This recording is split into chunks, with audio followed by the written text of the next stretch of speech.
Right, hello and welcome to Investor Talk Show. I'm your host, Neil Peterson, and today we're diving into one of the fastest growing investment strategies in South Africa, student accommodation. And joining me is Retha van Rooyen. She's the founder and CEO of My Student House, and she's built a thriving business in this niche, doubling her company's growth year on year and helping investors unlock strong returns while also providing much needed housing for students. And she's also the author of a book called Create Wealth in Student Accommodation in South Africa. So, Retha, it's a pleasure to have you with us. Great to have you. Thanks, Neil. It's always great to do these shows with you. Absolutely. So, Retha, let's talk a little bit about your journey into how your property investment journey started unintentionally. I mean, can you share that pivotal moment when you decided to buy instead of rent and how it set you on this path into student accommodation? I think that the unintentional part of it was really that I ended up purchasing properties. It was like they were attracted to me, okay? They wanted me to just Law of attraction. yeah. So my parents got divorced at the time, and I ended up buying a property at a low price of that distressed nature of the divorce. And then from there, I had to buy my mom a place to. She went and she stayed in a retirement village, so I bought her a little space for that she could stay in. And then she passed away, and I ended up renting out the property that I bought from them. And I was like, wow, okay, this thing actually works. Property, when I sold those two properties in the end, it actually made a bit of money. So I was like, this property thing, it actually works. I need to start doing this intentionally. And that's when I really started going into learning how to do it better and not just by accident, but on purpose. And where do you actually find these things when they don't just come to you? You need to actually go out and find them. And that's just how it started. Wonderful. So, I mean, you only began to view yourself as really a true property investor after attending a mindset course in 2017. I mean, so maybe tell us about that and how important is mindset in succeeding with property?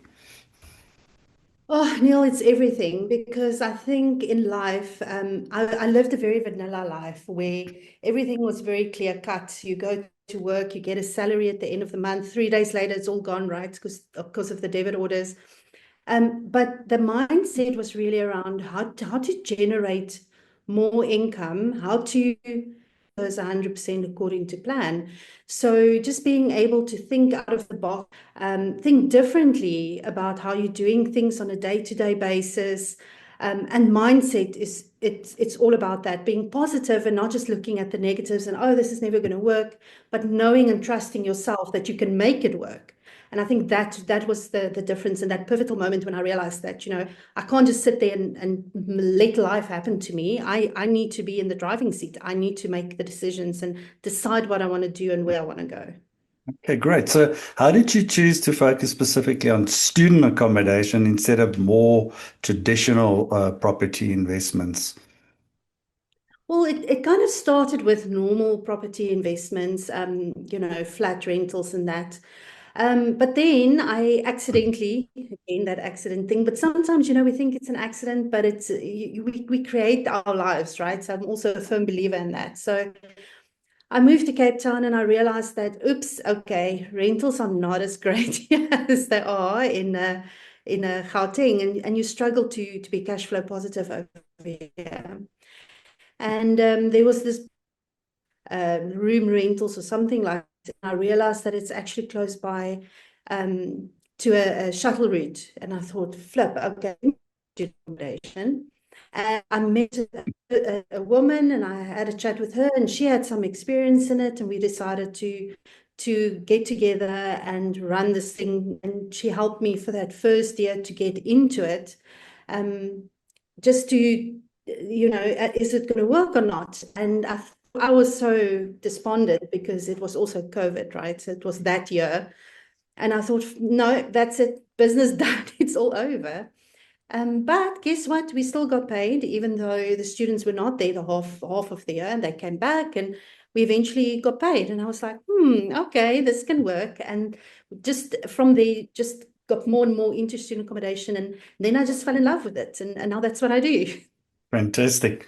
So, what gap did you see in the student housing market that inspired the creation of My Student House? Because that's a business you launched in 2020, right?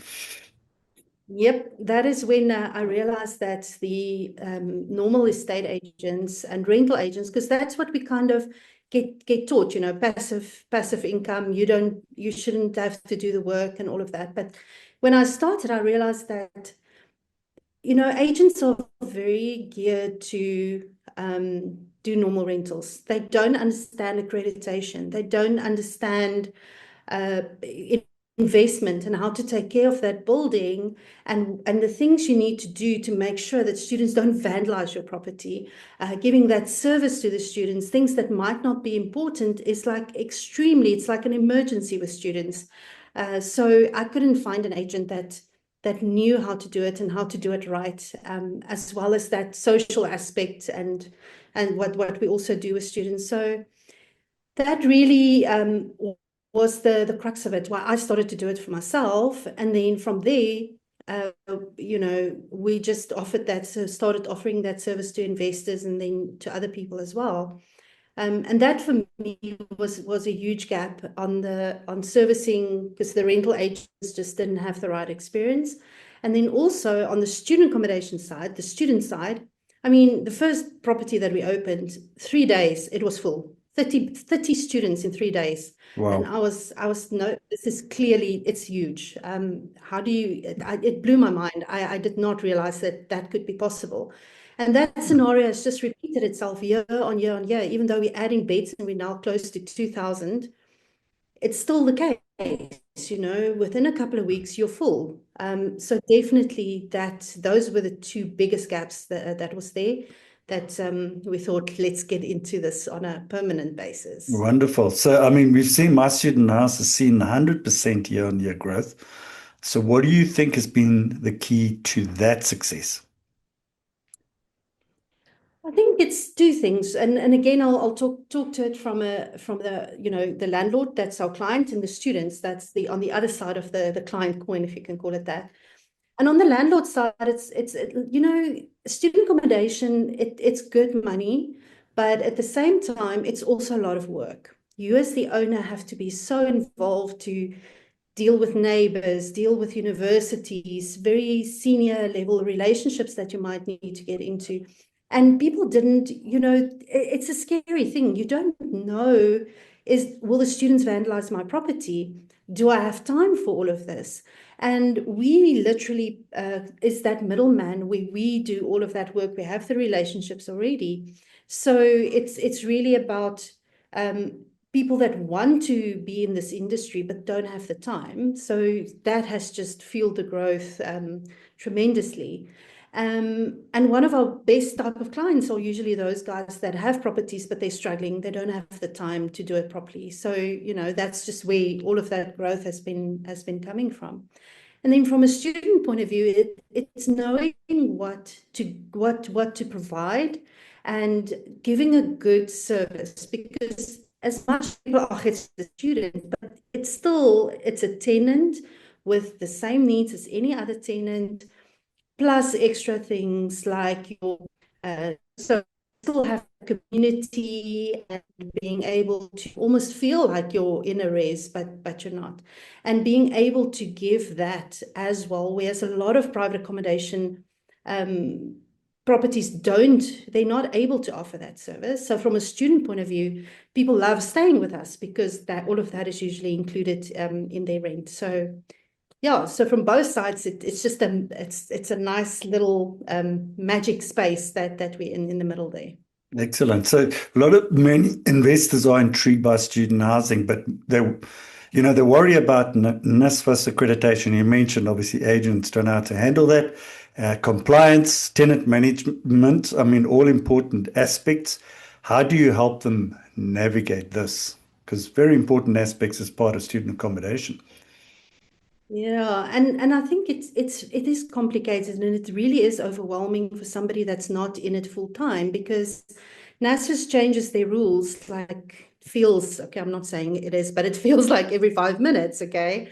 But definitely every year there's changes to the rules, and you have to stay on top of that. And you need to know what's going on. How do you change what you're doing to fit the new rules? Are you prepared with your financials? Is your property still complying? And you kind of have to reevaluate that almost every year.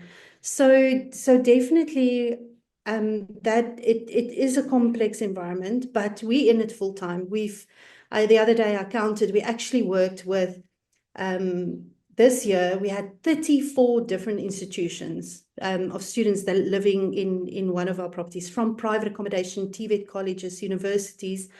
And as much as rules keep changing, at the moment, it means that every one of those works slightly differently, and you need to know what's happening, and you need to be able to say, listen, these rules will work for me, these conditions won't. So I'm going to take students from this university and not that one, um, to make it also work for you as an investor. And that I think is very important, and that's where we also our relationships and our know-how and all, understanding how all of this works. We've done 153 accreditations over the last few years. So yeah, we've been around the block a few times. So Absolutely, definitely yeah. that's Yeah, so let's talk about the role that strategic partnerships with universities, bursary offices, and placement agencies play in making in student accommodation a sustainable business, because that's key, isn't it? As you mentioned. yeah, relationships, as much as everything's on a system, and that it's a human business. Campus, on the floors in reses, that's where those relationships really come in, where they can call you and say, help, we have a girl sleeping in the streets, can you help this person? And from our side, okay, awesome, we can help a student, we can help the university by giving these students a place to stay, and we can help our landlords because they can be full, and we can fill all of their beds, and so on. So, and it's so crucial, those relationships. And somewhere along the line, somewhere during the year, something's going to go wrong. Okay, it happens. There might be the city, there might not be power for a week, and then to be able to pick up the phone and tell the university, this is what we're doing about it, and just prevent things from escalating is so important. No, absolutely. So, with your 5-year plan, including international expansion, what opportunities do you see for South African investors, also beyond local borders? I think there's definitely an opportunity. We are still exploring it, but it turns out student accommodation globally has demand, not just in South Africa, in other countries as well. And I've also seen, I was in a workshop the one day with a guy that does purpose-built student accommodation in Africa, and it does not exist anywhere. I won't say anywhere, but most places it's not a thing. So these nice buildings with the gyms and whatever, it doesn't exist in Africa. So there's still a huge untapped market there. And then in the UK as well, we're busy investigating there, and we've identified some opportunities. And this is for South Africans that just want to, just diversify their money a little bit. Maybe you're planning to go to the UK, or somewhere internationally within the next 5 to 10 years, start building a little bit of an income stream over there, and something that you can just move into instead of just earning in rands. We always want to earn in dollars and pounds, right? Absolutely, for sure. So let's maybe just talk about the biggest mistakes you see beginner student accommodation investors make, and how they can avoid it. I think definitely the beginner mistakes is that they overcapitalize. So they just jump in, and they're so eager, and they just want to give everything and the best of everything in the properties. And then they're very disappointed later on in the process if that does not get them the grading that they expected. And it's not because of what you've given. It's fantastic, but it does not mean it's going to get you an A grade. You might be missing one or two other things. So people they want to give so much, and then sometimes they overcapitalize on their properties, and then their returns aren't as great as they would have initially planned for it. That's the one thing, and I think things are going to be rough. All of a sudden, you have 30 people using the same toilet that a family of five used to use. So it's going to break most likely. And, and you need to be able to roll with that in the first year until things stabilize a little bit. And then, taking that money and spending it and not planning for the times when you're not going to have an income. And then all of a sudden you're sitting in March, April, and you're out of cash. You can't pay your bonds, you can't pay electricity. You've just filled your house, and now all of a sudden there's no electricity. Students are going to move out. It'll be 3 days, they're gone. And then you sit with an empty property the rest of the year. So very, very important to just plan that cash flow properly to just carry you through until you start getting your money from the university or NSFAS. Excellent. Good advice. So if you had to give one last piece of advice for someone who's thinking of entering student accommodation today, what would it be? And I know we've got an offer at the end. There's a course coming up, but Yeah. maybe you can give us And a nice piece of advice. yeah, wow. And I'm not saying it because of the course, but it's really understand what you're getting yourself into. Page, that is the most important thing. It's just know that what to do, who to talk to, what do you have to plan, how much money do you have to have when I talk about the cash flow? What does accreditation mean? What's the timelines that I need to follow because you could, if you miss intake, you've missed the whole year. So being able to just plan everything, get right page, if somebody else is running to you, you still need to know what you're getting yourself into before you just jump into this. It's a wonderful space, a very rewarding space to be in, but it can also be extremely stressful if you don't know what you're doing and you're doing the wrong things. One wrong thing in the beginning can mean income or no income for you for a year. So just get the training and just understand what it is that you need to do and be aware of all the complexities in the space. Great. So, Rita, thank you very much for sharing those insights and talking about the training. You're also running an exciting 3-day virtual masterclass, and it's coming up very soon. It's next month. It's on Tuesday, the 7th, Wednesday, the 8th, and Thursday, the 9th of October. That is from 6 until 8 o'clock, and it will be run virtually. And obviously, Rita will be the course director. And so this hands-on course will cover how to find the right property, to get finance and prepare for NSFAS accreditation, do the numbers, maximize returns, manage student tenants with real case studies, and get a full course manual. And of course, plus a one-on-one follow-up consultation. There's also a book, as I mentioned earlier, which Rita has authored, and it's the only book that we know of that is for student accommodation in the world. Is that right, Rita? And so we've got a special, and it's a flash sale that we're doing, and we're only going to be doing it for this week. Early bird tickets for 1997.